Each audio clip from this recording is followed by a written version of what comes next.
Hi everyone, Steve the Amateur Historian, coming to you from North Portland today, where I don't really think, if I have, I don't even remember.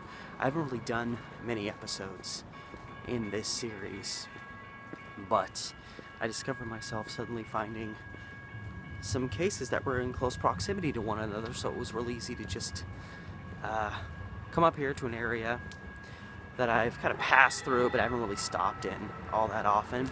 I'm heading down Prescott Street, kind of heading closer and closer. I'm just on the east side of the Willamette River, and I'm heading to a place called Mock's Crest to get a good view of Swan Island, because Swan Island is the site of a very old case, pre-1900, in this fresh episode of Historic Murders of Portland.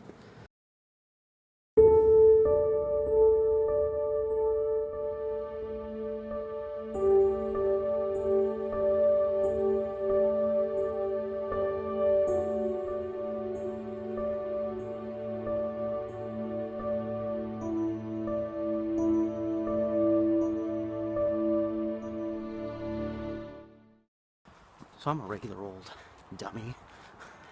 Thought I was on Skidmore. I was actually one block north. I thought the street was ending too quick. This is actually Skidmore right up here. This arrow is. Then I'll be going the right direction. Again, I don't know this particular area all that well. Right, safe. Oh, dude, check it out. This yard over here has, I don't know how well you can see it. This house has a red telephone booth, like you see in Britain. Right now I'm theoretically know where I'm going. That's very apropos. Who'd think down this little secluded dead-end road there'd be a nice open park space? Actually, I haven't been here, but based on like Google views, you can get real nice view downtown Portland, a little south of you, get a great view of the area north of it, and for my purpose, actually getting a really good view towards the direction of Swan Island, which looks nothing like it did back when this story took place. And this particular story comes to us from 1882, October 29th, 1882 to be specific. And it didn't occur here in Mock's Crest Park, but it did occur in the vicinity of Swan Island, which today is covered with, warehouses, corporate headquarters, things like that. It's used primarily for commerce and whatnot. And but I mean, it hasn't always been that way. There actually used to be an airport there way long time ago. But I'm guessing back in the 1880s, early 1880s, there probably wasn't a whole lot going on down there, which would make it a perfect spot to commit a murder. Here I am, Mock's Crest Park. Just a cute little space.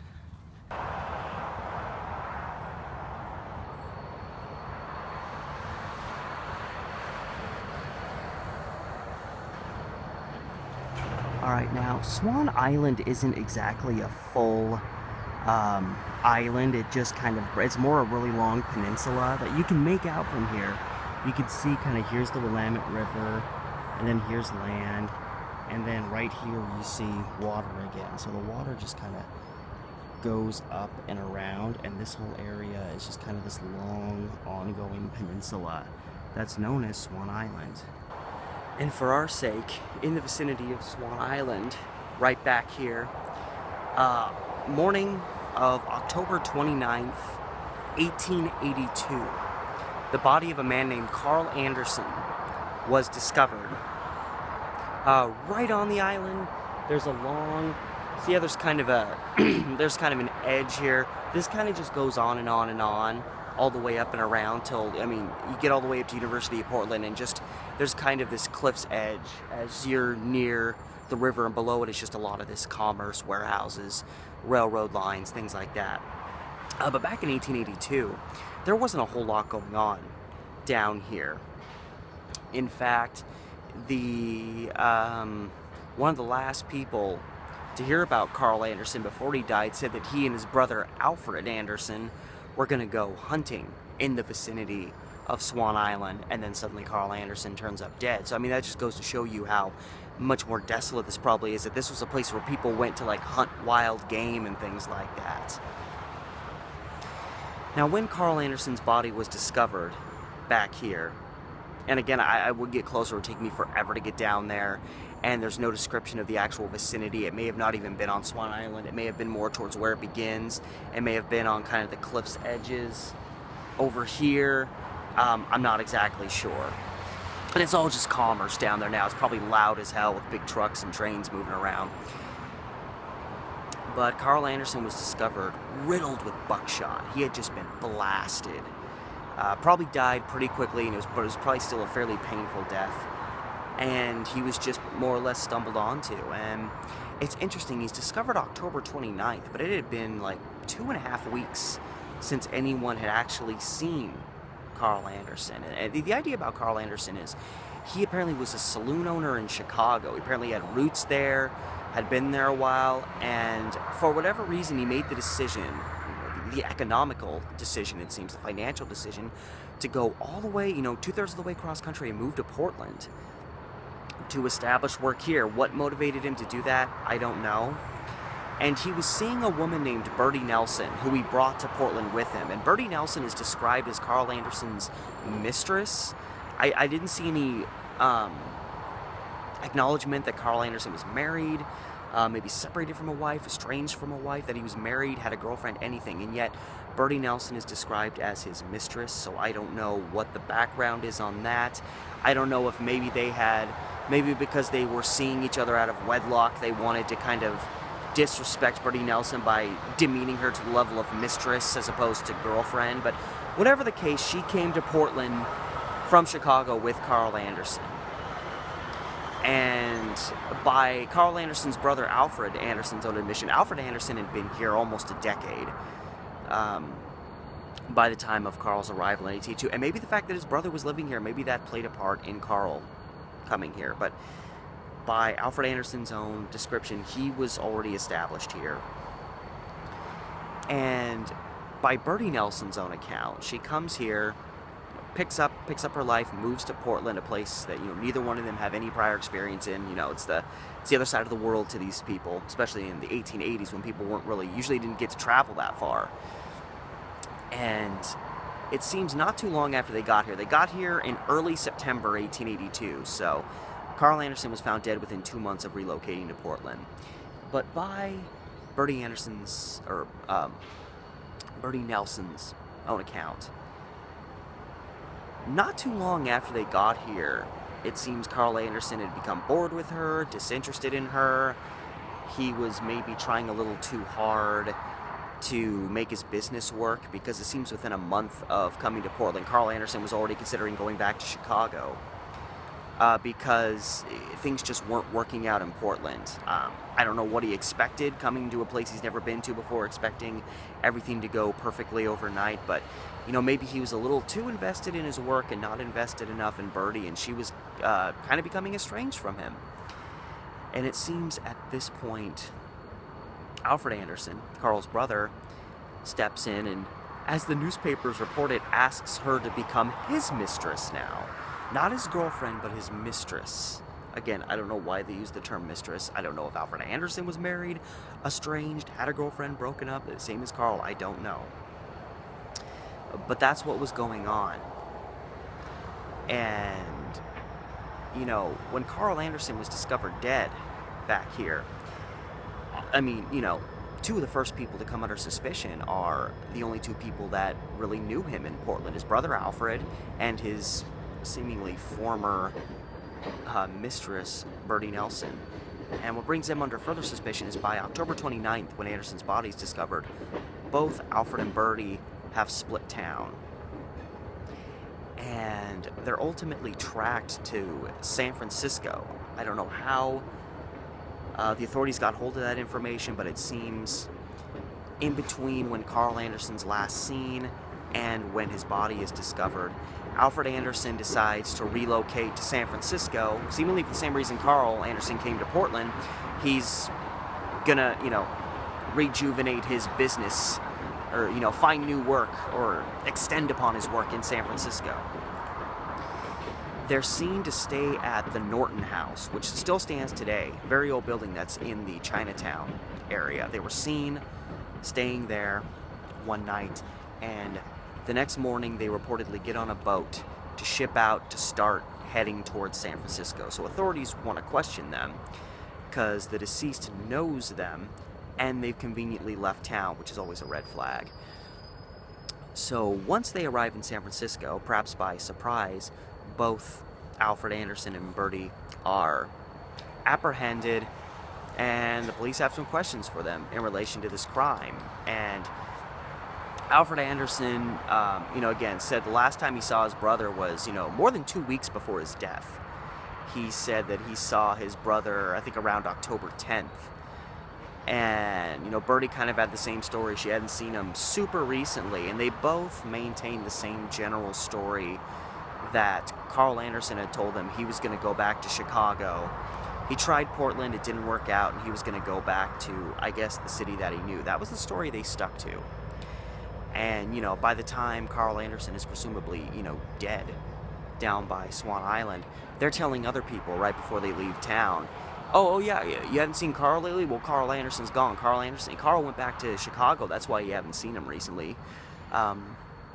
So, Alfred Anderson is telling people this, like, this is first-hand information. Like, he knows for a fact his brother left town. He watched his brother get on a train and take off or something like that. Like, this is definitive information he has, and yet his brother turns up dead and he's still in Portland. So, we know at that point that Alfred Anderson is lying, and that it seems Bertie Nelson, his new mistress, is an accessory in that lie. So this is becoming very problematic for these two. And now here's a little extra twist, a little bit more to make things problematic for Alfred Anderson and Bertie Nelson. Even though I don't know, what either one of them would have been doing around the time Carl Anderson died, but simple fact of the matter is Carl Anderson was reported to have been carrying a good deal of money on him recently, surrounding this time that he met his demise. And he also had a gold watch on him.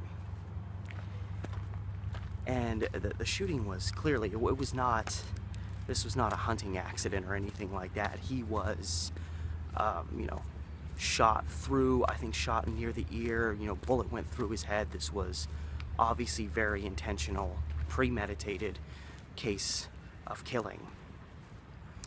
And, it was always perceived as a robbery because, again, there's these reports that Carl Anderson was carrying money on him. He had a nice gold watch. He had things that would benefit somebody else, especially somebody looking for cash. And when Alfred Anderson, his own brother, is apprehended in San Francisco, he's found to have a gold watch on him. And he also has, I think, $185 in cash, almost $200. This is the 1880s. So, having $185 on you now was like, hey, you got some change on you. Nice. That's a a nice weekend. But in 1882, that's a lot of freaking cash. And, that doesn't bode well for Alfred Anderson. He has things that are perceivably evidence. And when him and Bertie Nelson left, they had some of Carl Anderson's belongings with them. Now they could probably argue, Carl Anderson split town and let us keep some of his stuff. Okay, fine. Well, Carl Anderson didn't leave town. This is very problematic. And this Alfred Anderson guy, very suspicious character. Not a whole lot is referenced about him, except that he had been well established in Portland for a while. But what is really interesting, and maybe a connection of some kind, Alfred Anderson lived in a cabin near a sawmill. And it's 1882. Now, if you watched Historical Murders of Portland episode I did a while back, I did one on Carrie Bradley, kind of regarded as Portland's first woman killer. If you haven't seen that, go watch it, but in short, because it might pertain to this, Carrie Anderson ran a house that, was essentially a whorehouse. I mean, if we're going to be honest. And she had a lot of guys working with them, and it wasn't just that they brought men in and made money off them by, you know, sending them to rooms with other women. They had all sorts of other schemes going on, and they had actually, in 1882, murdered a guy by the name of, I think James Nelson Brown was his name. It's been a while since I did the video. I know his last name was Brown. I think his name was James Nelson Brown. He had gotten scammed by them, was annoyed, was going to reveal them. He was actually going to be a witness for a prosecution case against Carrie Bradley and all these guys she had working for her. So they killed him off. And the place where sorry, a bee just hit me. The place where Nelson's body was left was right by this sawmill. The body was literally left practically, you know, right next to Alfred Anderson's home. And this is 1882, same year that this crime happened, and you have Alfred Anderson coming under suspicion for killing his brother. And people have wondered, you know, in these old newspaper articles I read, they've wondered whether Alfred Anderson maybe was connected to that. He'd been in the city for a while. Carrie Anderson had all these random guys and thugs working for her. It's just very interesting, and you know, these events would have happened really close proximity, within a couple of months of each other. But the fact of the matter is, to tie it off, you have a man, Carl Anderson, gunned down Swan Island, much more desolate than it is today, shot by buckshot, you know, like he was shot by someone out hunting. Gold watch and money are perceivably taken from him. And here, his own brother leaves town with his old girlfriend. He's got a bunch of cash and a gold watch on him. And a witness, which really helped when Alfred Anderson was brought back and put on trial. You know, there was a witness who overheard him and Carl talking about going on a hunting trip down by Swan Island. And here Carl Anderson dies, you know, at least in the vicinity of Swan Island, from being shot by buckshot, you know, that kind of stuff you'd use when you go hunting. So it was pretty clear cut. I don't know how involved Birdie Nelson was. She probably knew about it in the aftermath, which makes her an accessory, but I don't know how much she was directly involved. I think Alfred just took his brother out, and, you know, he just didn't care. He's just a sick, twisted individual. Took his brother out to Swan Island under the guise of two brothers having, you know, and maybe Carl's planning on going back to Chicago. Maybe he's, you know, maybe he is legitimately planning on doing that. And he's like, hey, before you go, let's go have some brother time. Let's go out hunting down by Swan Island where no one will see me blow you away. That seems to be what happened. And by December 1882, Alfred goes on. He's, you know, brought before a grand jury and deemed he needs to stand trial. And by early 1883, he is, I mean, look at all the evidence. He was convicted of first-degree murder in relation to the killing of his brother Carl. And he was sentenced to death. And that's the last I ever saw any information on the case, so I'm guessing Alfred Anderson didn't get a reprieve from the governor, and he ultimately found himself in the hangman's noose sometime later in 1883, because back in the day, back in the day, they didn't mess around. When you got convicted and were given a death sentence, you were hung within a couple of months unless you got a reprieve. And, you know, Birdie Nelson, I'm not exactly sure how much she was affected by this. I don't know if she did any jail time as an accessory, or if they deemed she didn't know anything. It seems she just kind of trailed off. Who knows whatever happened to her. And that's it. The story of the murder of Carl Anderson, killed on Swan Island back in October 1882. Just 2 days, 2 or 3 days. Well, I mean, discovered 2 days before Halloween, 1882. And, you know, full story, who knows exactly what happened, but it seems pretty clear-cut that this was a case of a brother tragically murdering his brother for money. And there's a man over there wearing a big panda bear helmet or something. It's Portland. I mean, what do you expect? Anyway, thank you so much for watching, guys. As always, And remember, as always, like, share, subscribe, hit up my Patreon if you so choose to do so. And till the next one comes around, this has been Steve the Amateur Historian from North Portland with another episode of Historic Murders of Portland.